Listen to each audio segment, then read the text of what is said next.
And we are back on the Zero Hour, and we're going to do something a little different now. We've been talking about technology and rock, and I wanted to have the next guest on for weeks now since I read his book about the man who is best known as the lead singer for U2, Bono. Harry Browne, the author, is a Dublin-based activist and journalist who writes for the Irish Times, Sunday Times, Irish Daily Mail, Evening Herald, and Sunday Tribune. He is the author of Hammered by the Irish, How the Pit Stop Plowshares Disabled a U.S. Warplane with Ireland's Blessing. His new book is The Front Man, Bono, and then in parentheses, In the Name of Power, close paren.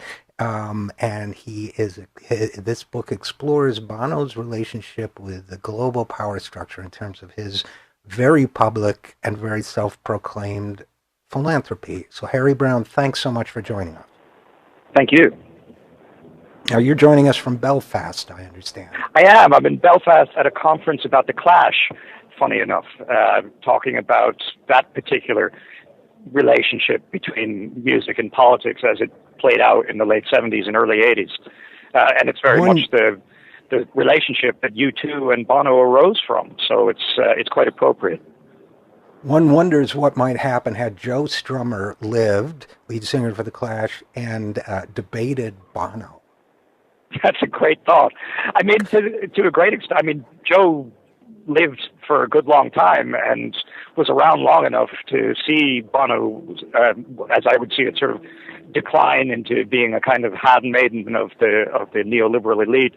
I don't know that Joe ever had anything to say about it, but I do think that they represent interesting poles. At the same time, I don't hold up Joe Strummer or anybody else as an ideal to which Bono has somehow failed.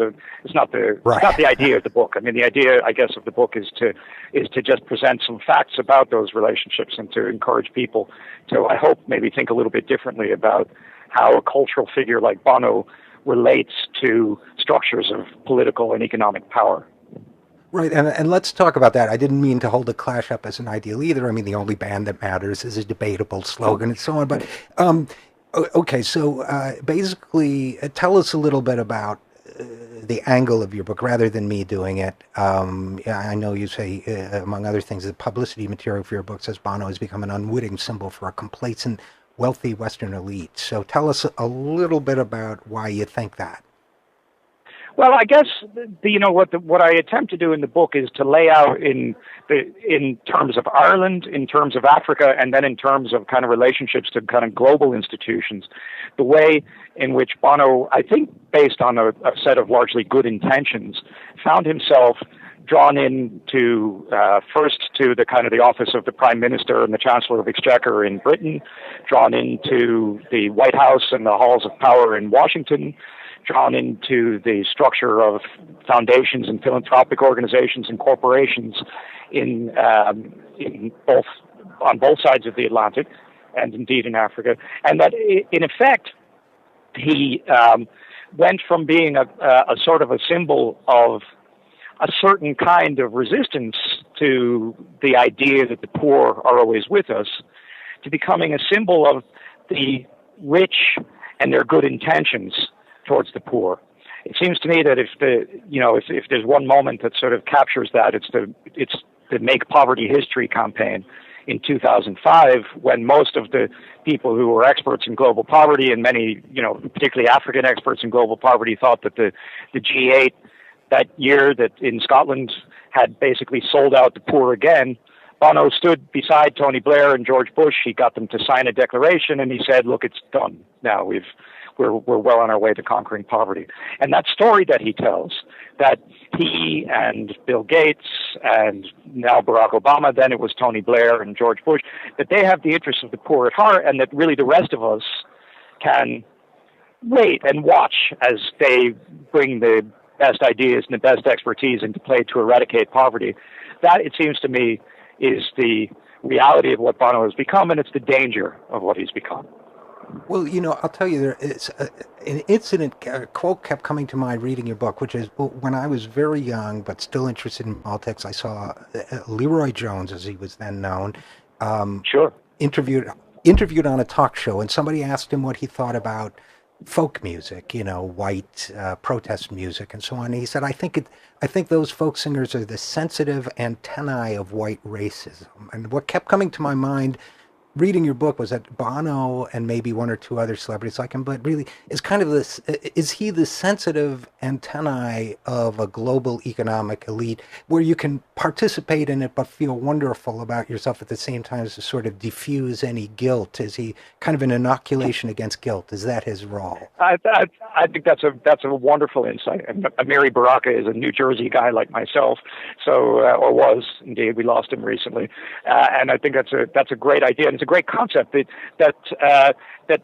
Bono provides a kind of a service to power. I guess that's that phrase of service to power that Noam Chomsky uses all the time. I think Bono Right. is in that business, not in the same way as the intellectuals that Chomsky is usually denouncing, but something similar. And his service is exactly as you say. It's to kind of warn them of their limits, but it's largely in relation to their public image to burnish them. And the funny thing is that Bono's capacity to create that sort of warm glow around those figures and to dress them in the garb of humanitarianism is based on really genuine positive qualities that he possesses as an artist, and I think one of the, compared to say a George Clooney or an Angelina Jolie, I think that's one of the most interesting aspects of Bono, that his credibility is first and foremost artistic credibility. I mean, people might argue about whether he still possesses it, but certainly the Bono of the 80s,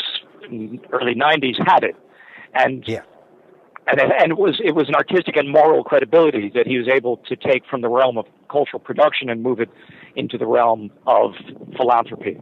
And I think it's one of the reasons why I think he's an important figure to try to debunk, in as much as the book is an attempt to debunk one character. I hope it's a book about a system of thinking and a system of power, but insofar as it's about him, it's in order to identify the way that power uses figures like this, figures that we love because we've been listening to them, and thinking we know them, thinking that they share our views of the world certainly in many of our cases since we were kids. Yes, absolutely. And one of the things I liked about your book, we're talking with Harry Browne, author of The Front Man, about Bono.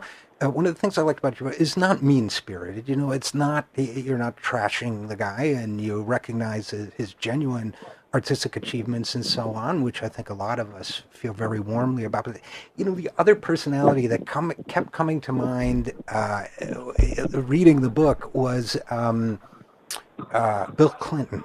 Interestingly enough, that somehow in my mind, Clinton serves a similar role of making everybody feel good about the system as it exists. I went to one of the Clinton Global Initiative meetings, and I remember saying to a friend, if I see one more feel-good video of happy African children dancing in the water from a well sponsored by a corporation when they wouldn't need the well if that corporation and others like it didn't exist, I'll go crazy, and I think there's an element of these charismatic personalities with genuine gifts who serve, again, as you say, they make power itself feel better about itself, but I think they also pacify the public to a certain extent. Well, good things are being done, there's Bono with so-and-so, There's no doubt. and there's, and so I see your book, Harry Browne, is important also because it challenges that. And I guess, what would the ideal reader of The Front Man come away thinking? Well, that's a great question, and I appreciate your point about Bill Clinton very much. I think you're right, and to some extent, I think that in the book, Bono's meeting with Clinton is a sort of a fateful moment in his development. These two great charismatic characters coming together, and I think my ideal reader of The Front Man is somebody who is got sort of decent political instincts and thinks that Bono partly represents them. And I guess what I'm trying to do is to lay out the history and to lay out some sense of the structure so that they can understand that maybe he doesn't. If they read the book and they come to the conclusion that maybe Bono's doing the right thing after all, sure, I can't argue with them. That's fine. They'll at least have done that on the basis of probably learning some new facts about him. But I hope that they read the book and come out thinking, well, we can't leave it to Bono and Bill Clinton. We have to do this ourselves. And we, being, however you want to construct it, the 99%, the people of Africa. One of the interesting phenomena I've had recently is that, the book was covered on the BBC World Service. Bono's public relations people weren't happy about that at all because negative talk about Bono is pretty unusual in Africa.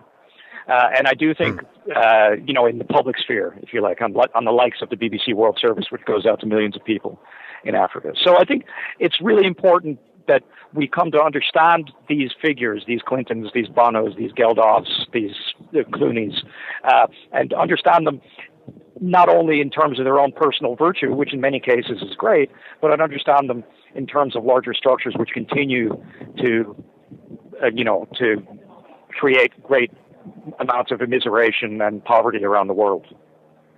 I couldn't agree more, and that's why one of the reasons why I really wanted to talk to you about the book. Your other book sounds fascinating too. I hope we'll get a chance to talk about that as well. But again, it goes back to, as you say, organizing for ourselves, self-organization, activism, and staying away from the anesthetic power of celebrity do-gooderism. And I think you've contributed to that in a wonderful way. So good luck. I'd love to hear about the Clash conference as well. But for now, we'll have to leave it there. Harry Browne, author of The Frontman, Bono, in the Name of Power. Thanks so much for joining us.